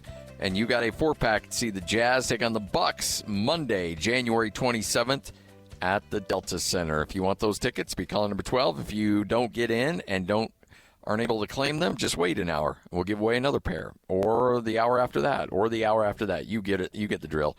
Every Tuesday at 30 minutes past the hour, give or take 10 minutes or so, we give away a pair of Jazz tickets. Or 15. Or 15. Just depends. Yeah.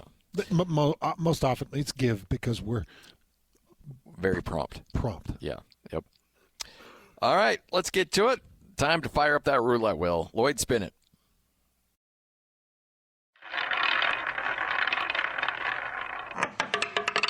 BYU-Utah rivalry game. Fun one between the Utes and the Cougars. And how about Craig Smith crew finding a way to get it done, winning in overtime against BYU 73-72. And the Utes, in talking to some people close to the situation up there, felt like they had a chance to close that game out a little sooner, but just couldn't get it done. BYU hung in there, and at the end, though, it was Utah getting the victory. Again, 73-72 as Craig Smith's crew. That coaching staff needed that win. That team needed that win, and they found a way to get it done.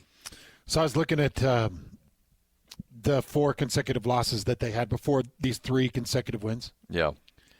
They were outscored 351 to 268 in those 4. Ooh. That's an average of 20.8 per game that they were getting whooped. They were getting beat. And now they've put together a nice little 3-game win streak that includes their rival. Now, they had the home court advantage, which worked out really well for them, but I feel like they took advantage of everything they needed to.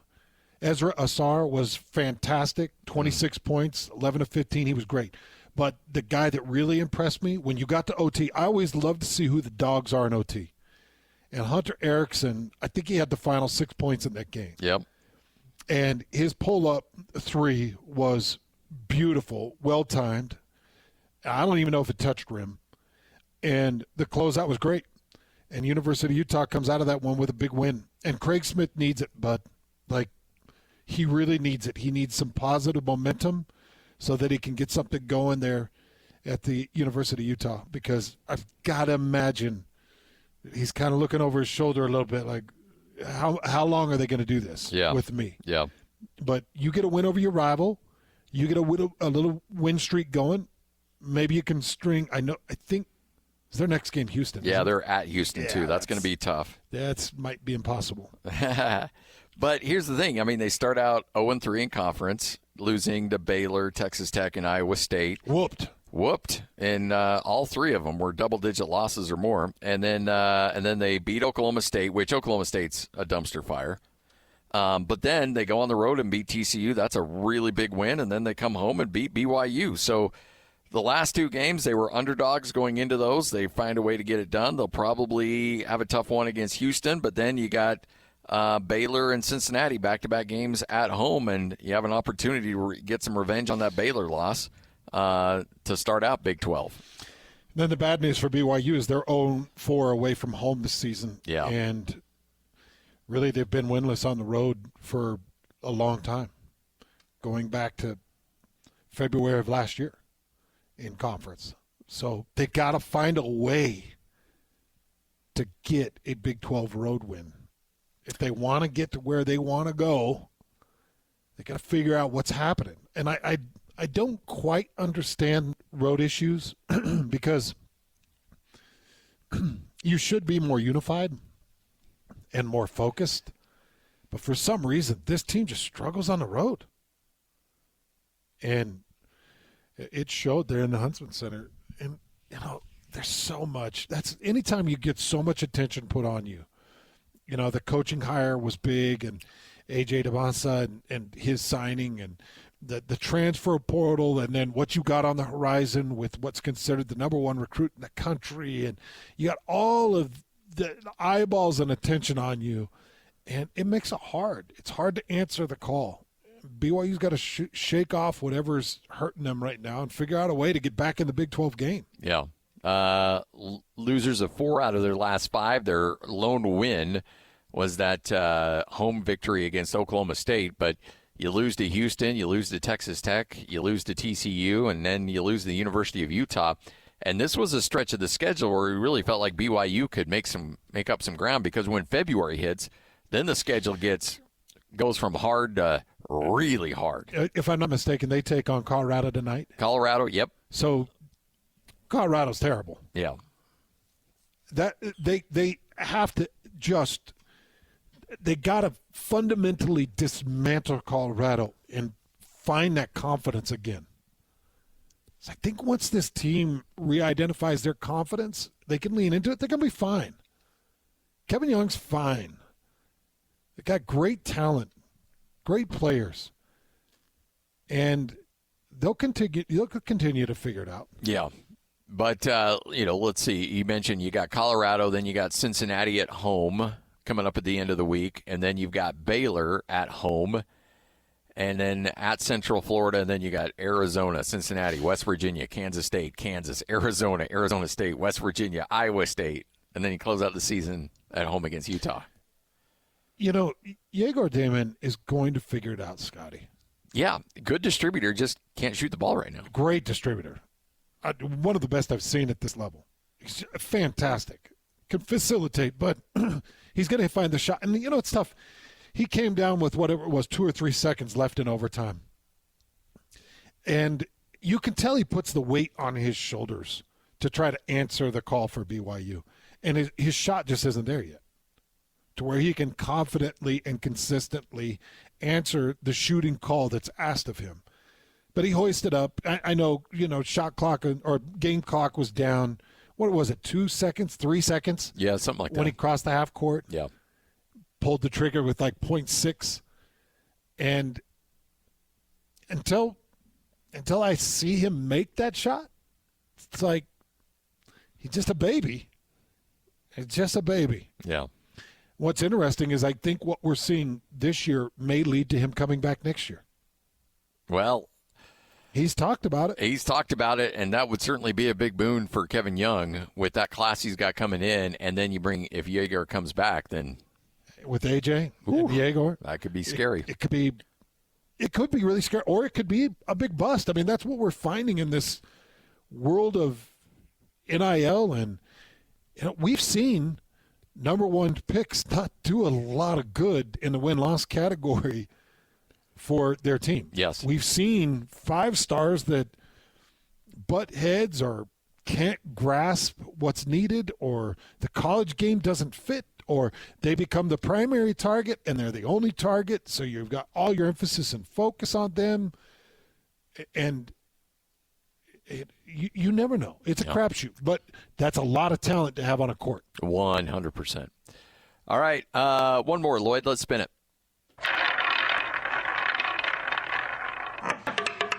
Signature win for the club. Signature win indeed. Utah ends up back-to-back wins. They knock off St. Louis, but none bigger over this last stretch than the win against Winnipeg last night, 5-2. You put up 5 goals on one of the best goalie in the NHL. You put up 5 goals against one of the best teams in the NHL, and just like that, the Utah Hockey Club back over 500, 2019 and 7 on the year.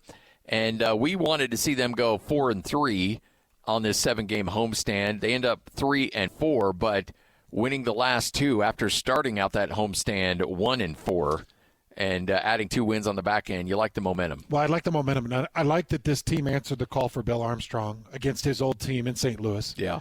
Bill was on with us last week, and I asked him about taking on St. Louis, and he's like, at first the hugs were nice, and the greeting was great. He's like, but, we're getting the better end of things. Speaking of with Arizona and now with Utah. And he's like, and it's just not quite as friendly a reunion anymore. But you could tell he wanted to win that game. So yeah. I'm glad that they were able to answer the call for Bill Armstrong against St. Louis. And then I thought that the Jets were just a given. I thought it was like, well, that'll chalk up an L. They'll be 2-5 in the 7 game, and I'll be unhappy. finding that win, finishing 3-4, it's like hitting triple threes on a slot machine as you're leaving Vegas, and you're like, God, that felt really good. I think I'm going to go back. Yeah. I think I'm going to go back because that tasted really good. That was a nice victory. That win, because I was starting to kind of just fade into that. Well, it's not a postseason team. I was starting to really settle into my seat. Like, I'm not going to see it. Probably not going to see it for a while. And then you beat Winnipeg, and it's like, well, maybe they're still there. Maybe they could get themselves on a 5 or 6 game win streak. We saw it already once. Yeah. We could see it again.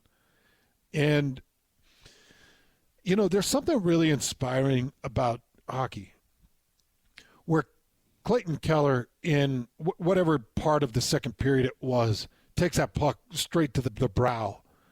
And they say to the eye, but, it was just above the eye, kind of in that eyebrow area. And if you ever had a cut there, those things spread and bleed like a son of a gun. Yeah, they're terrible. Yeah. And the way it hit, the way he popped the helmet off, the way he got off the ice, I'm like, he's done. Done. Maybe a fractured orbital. I don't know how that didn't fracture that orbit that encases the eyeball. Yeah. But instead, you see him come back after about 20, 25 minutes. He comes back 12 stitches in that eyebrow, 12, to try to piece that thing back together. And not only does he come back, but he comes back. I think he aids in an assist, and then I think he had an empty net at the end to put that fifth and final score down the throat of Winnipeg. And it's like, that dude is my guy. Yeah. These are the kinds of guys that you can get behind. They're not prima donnas. They're not egotistical. They're not worried about load management. They're worried about getting back on the ice for their teammates to try to create. And they've got me, man. Yeah. Hook, line, and sinker. Well, and then you see the brutality and the toughness of this team, and then you also see the athleticism. That Cooley no-look goal. Oh, it's so good, my man. gosh. Just incredible. For those of you that didn't see, Cooley had a bit of a breakaway, but he did have traffic, and he kept his eye across the ice. What would you say, 15, 20 feet from net, eye across the ice, and full-on shot without a single glance at the net that snuck past the left side of the goalie. Awesome. Just incredible. 5-2, Utah Hockey Club gets the victory. We'll wrap up the show next. 97.5, the KSL Sports Zone. This is Jake Scott and Ben Anderson.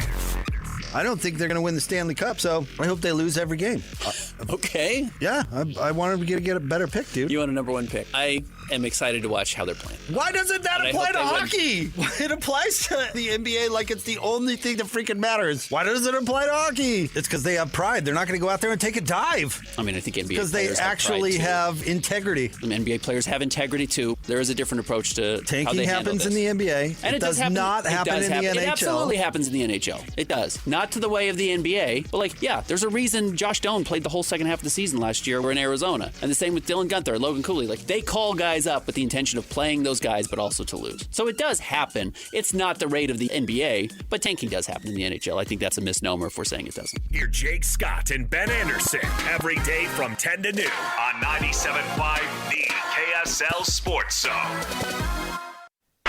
Looking for the latest on the Jazz, Utes, Cougars, and Aggies? Yeah! We've got you covered. This is Hans Olsen and Scotty G on 97.5 The Sports Zone. All right, wrapping up another edition of the show. Hans and Scotty, 97.5 The KSL Sports Zone. Fun show today. And if you ever wondered why Hans and I, sometimes we make stupid bets and sometimes we have to pay off on those bets. So if you see a funky avatar on my Twitter account, that's what's going on. It looks good, man. I only have 21 more hours left of it. It looks good. I think that the picture turned out great. I think that you should be proud of your time on the stage.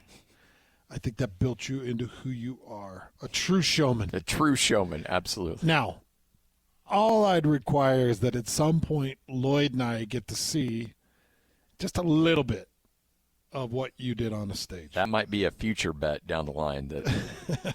But that footage will not be granted just voluntarily. No, that's going to be a bet? You guys going to have to earn that one. What was your favorite show tune to do? Because you guys were all show tunes? No, not show tunes. There were a lot of remember the old Proud Mary? Oh, yeah. That was one of them. Do you consider that a show tune? No, I don't. Okay. Yeah. No, I don't. That was Tina Turner, right? Yeah, not the Creedence version, the Tina Turner version. Yeah. Because it's got to have some pizzazz. Got to have a little pep to it. Yeah. Yeah. Did you do quick feet on it? So quick. I was quite nimble for a man my size. At Scotty G Zone, go check out his Avi. Give him a little bit of love on it. Yeah, please don't. Hey, by the way, your clubhouse leader on your 2025 Heisman odds, Arch Manning, 6-1 odds. I would go with it. I would actually. That's where I'd put my money. Guess who is also on the board? Jake Retzloff, 125-1, but he is on the board. This time last year, Ashton Genty was not on the board. Cam Ward was not on the board, and they were 2 Heisman finalists. So Retzloff is on the board for next year, which, not great odds, but just to be able to say you're there on the board is somewhat of an accomplishment. You said 125-1? 125-1. Good for him. Yeah. All right, wrapping it up. As Lloyd not so subtly reminded us, Greg's with us. Greg, tell you what, regardless of what you need, there's a lot of people out there that are like, okay, guess what? I have a 2.8 or a 2.5 or a 3% interest rate. I'm not leaving this house ever. I'm dying in this home with that interest rate, which is fine. But a lot of people think, well, I'm never going to be able to get in the home that I always dreamed of. You can turn your current home into your dream home. Definitely, and I'm in that same boat. I didn't know if I was going to be there forever, but yes, we can come out and we can make that home that you're living in give you that curb appeal that you always dreamed of. Whatever it be, whatever type of material, siding, stone, brick, we can come out and give you a facelift, give you that house that when you pull in, you're like, yep, that's my house. I love it. So just give us a call. We can come out, give you a free estimate, go over all your options, give you financing options, let you know exactly how much it's going to cost, give you a 3D rendering so you can see what it's going to look like and move forward because, prices are not going to come down to be able to get that done. So let's get it done now. It's so important. And really, you go back to the RGS origins, and it was all about gutters. And if you're dealing with any type of gutter issue, if you're seeing leaking or you're getting icicles that form between the gutter and the house, and you're seeing these long icicles, understand those are going to hurt your roof. They're going to hurt the siding. They're going to hurt your home. And RGS could come out and get that taken care of. For sure. Yeah, it's a peace of mind. That's the biggest thing you can do to save the exterior of your house are gutters, controlling water. That's what you really have to have taken care of. If you're seeing ice form on your home in general, that's a bad deal. Typically, yep. So call RGS. And if you're in a bad spot right now, like you can call and you guys can heat up you got heat systems where you can kind of melt some of that ice, right? For sure. Yeah, we have different, whether it be just in the gutters to keep the gutters flowing, or if you need to put it up on a roof in a valley so that you don't have the ice damming, pushing water back up into your attic, because unfortunately you usually don't find that out until your roof collapses and you got a big mess coming inside the house. But yeah, we can come in, add some heat cable, keep that water flowing, keep your gutters moving, get your house protected. It all starts with that phone call, 801-280-3110. That's 801-280-3110. Appreciate it, Greg. Thanks for hanging out with us. Thanks, Greg. Thanks, guys. This is 97.5, the KSL Sports Zone. JJ and Alex next.